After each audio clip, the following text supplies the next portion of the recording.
আইসিসির দ্বিচারিতায় ক্ষুব্ধ পাকিস্তানের প্রতিরক্ষা মন্ত্রী খাজা আসিফ। আধিপত্য ভাঙতে নতুন সংগঠন গড়ার আহ্বান তার। পাক প্রতিরক্ষা মন্ত্রীর দাবি, ভারতের কাছে জিম্মি হচ্ছে বৈশ্বিক ক্রিকেট। এদিকে রবিচন্দ্রন অশ্বিনের আশা, সিদ্ধান্ত বদলে বিশ্বকাপে টিম ইন্ডিয়ার বিপক্ষে খেলবে পাকিস্তান। প্রশ্নবিদ্ধ আইসিসি বিশ্ব ক্রিকেটের অভিভাবক হয়েও ভারতের প্রতি পক্ষপাতিত্বের অভিযোগ নতুন নয়। আইসিসির আয় সবচেয়ে বেশি যায় বিসিসিআইয়ের কোষাগারে। যে কোনো সিদ্ধান্তের ক্ষেত্রেও ভারতের ইচ্ছাকে প্রাধান্য দেয়া হয়। তাই তো সংস্থাটিকে ইন্ডিয়ান ক্রিকেট কাউন্সিল বলে ট্রলও করা হয়। এর ভুক্তভোগী অন্যান্য দেশ। ভারতের আধিপত্যে বৈশ্বিক ক্রিকেট জিম্মি হয়ে যাচ্ছে বলে মনে করেন পাকিস্তানের প্রতিরক্ষা মন্ত্রী। তাই নতুন আন্তর্জাতিক সংগঠন গড়ার আহ্বান খাজা আসিফের। ভদ্রলোকের খেলার চেতনাকে বাঁচিয়ে রাখতে ক্রিকেটের নতুন আন্তর্জাতিক সংগঠন প্রয়োজন।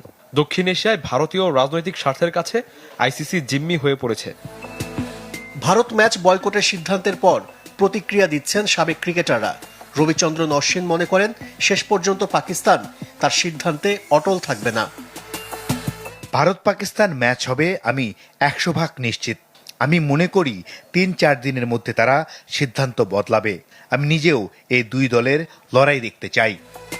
দুই দেশের বৈরিতায় ক্ষতিগ্রস্ত হচ্ছে ক্রিকেট। তবে এজন্য ভারতকেই দায়ী করলেন পাকিস্তানের সাবেক ক্রিকেটার বাসিত আলী। এটা ভারত শুরু করেছে। প্রথমে হ্যান্ডশেক ইস্যু, এরপর মহসিন নকভির হাত থেকে এশিয়া কাপের ট্রফি নেয়নি। তারা বলছে এটা তাদের সরকারের সিদ্ধান্ত। এখন আমাদের সরকার নির্দেশনা দিয়েছে বলে আমরা কি খারাপ হয়ে গেছি?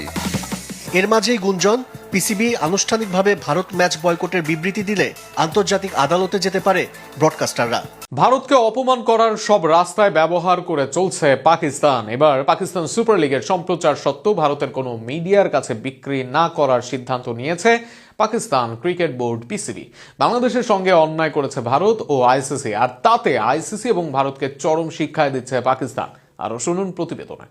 আইপিএল আর পিএসএল চলে একই সময়ে। এমন সময় ভারতের কাছে পাকিস্তান সুপার লিগ বিক্রি না করলে ভারতের কোনো ক্ষতি হবে না, কিন্তু আগে ভাগে বিক্রি না করার এই ঘোষণায় ভারতের জন্য অপমানজনক। এ যেমন ভারতের বিপক্ষে পাকিস্তানের না খেলাটা আইসিসির জন্য আর্থিক ক্ষতি হলেও ভারতের জন্য অসম্মানের।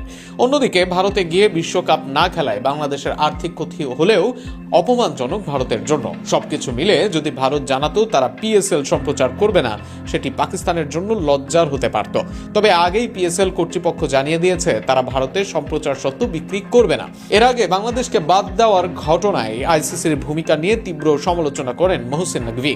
তার অভিযোগ, আইসিসি ভারতের ক্ষেত্রে এক নিয়ম আর অন্য দেশের ক্ষেত্রে ভিন্ন নিয়ম প্রয়োগ করছে। এর আগে পাকিস্তানে অনুষ্ঠিত টুর্নামেন্টে ভারত খেলতে অস্বীকৃতি জানালে আইসিসি তৃতীয় দেশে ম্যাচ আয়োজনের অনুমতি দিয়েছিল।